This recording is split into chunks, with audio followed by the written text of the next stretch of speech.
If you're looking to start reading the Bible and are feeling kind of lost about where to start, this video is for you. This is part 1 of 2 for kind of how to dive into the Bible, what it has, and how it's organized. So it is a very big book. I understand how intimidating it can be. There are 66 different books in there, and they're about different things.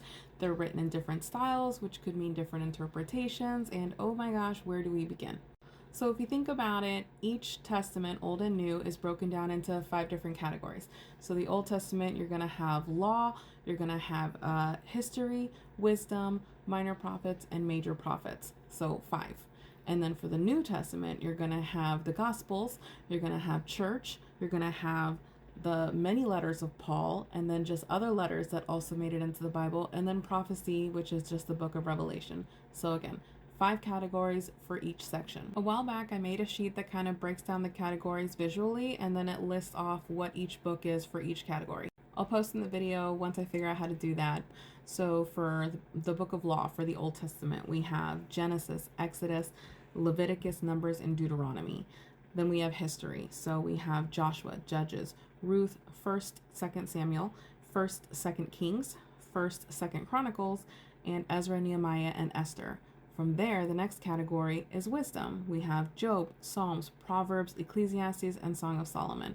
From there, we have the major prophets. These are probably some names that you've heard of before. So Isaiah, Jeremiah, Lamentations, which is another book written by Jeremiah, Ezekiel, and Daniel. From there, we have the minor prophets, the lesser known ones, but so important and very valuable. Hosea, Joel, Amos, Obadiah, Jonah, Micah, Nahum, Habakkuk, Zephaniah, Haggai, Zechariah, and Malachi. So again, those are the 5 categories that we have for the Old Testament. For the New Testament, we start off in the Gospels, Matthew, Mark, Luke, and John, and those are all covering the story of Jesus. From there, we have the one category, church history, which is just the book of Acts, and it's how the church got started and its intentions and how we should be living it out today. We have, from there, the next category is letters of Paul, and he wrote a lot, you guys. So it's Romans, 1st, 2nd Corinthians, Galatians, Ephesians, Philippians, Colossians, 1st, 2nd Thessalonians, 1st, 2nd Timothy, Titus, and Philemon. From there, we have other letters that also made it into the Bible. So we have Hebrews, we have James, 1st, 2nd Peter, 1st, 2nd, 3rd John, and the book of Jude. And finally, for prophecy, we have the book of Revelation. So I have this page available on my Etsy shop. You can download it, have a copy, put it in your Bible. It helps you out however you want to do that.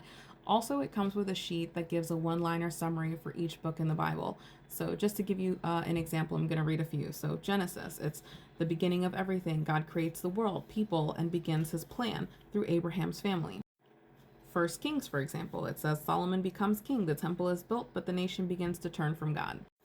And then just a peek into my minor prophets that I am a huge fan of is Habakkuk, for example. Why does nobody really preach on him? I don't hear too many sermons on him, very few. Anyway, so that one is a conversation with God about why he allows injustice. That's like a question we all have. Anyway, tons of answers in these books. Again, don't sleep on these minor prophets. There is so much good information in those books for you, and they're short, so they're easy to read. Well, time-wise. Anyway, I'll drop the link for Etsy right here below, and follow me for the next video, which is going to have a breakdown on kind of how to read things, maybe where we should start, and what it all even really means. Before I leave, I said it was a really big book, and I want you guys to understand that it's not a novel. It's not something that you necessarily have to start at the beginning and then go through the end. You can kind of pick up whenever, whatever book that you want. I want you to think of it as more of a library full of different information and different categories of which you can choose from where you want to start. So follow me for the next video.